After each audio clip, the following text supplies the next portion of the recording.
ko namang gawin lahat para sa'yo, kahit na alam kong sa huli ako ang talo. Pero paano naman yung puso ko na palagi na dedihado? Hahayaan na lang ba na malimit sa'yo? Wala ka man lang bang nararamdaman? Hindi pa ba sapat ang aking pagkikipaglaban nung ako'y iyong nilapastangan para sa babae iyong pinaglalatan?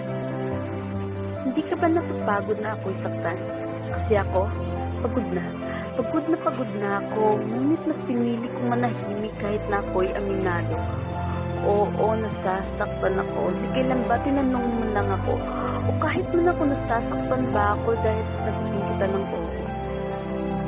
Naglipas na mga pangako mo kahit kailan hindi man lang ginawa ng paraan. Nakakaawak ang tignan mo ikaw sa aking sitwasyon. Nagmamakaawak sa iyong admisyon. Ngunit sa kanyang malahati nilaan.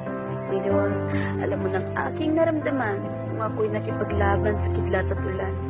Dahil mas pinili mo makipagsiksikan sa taong ayaw sa iyo.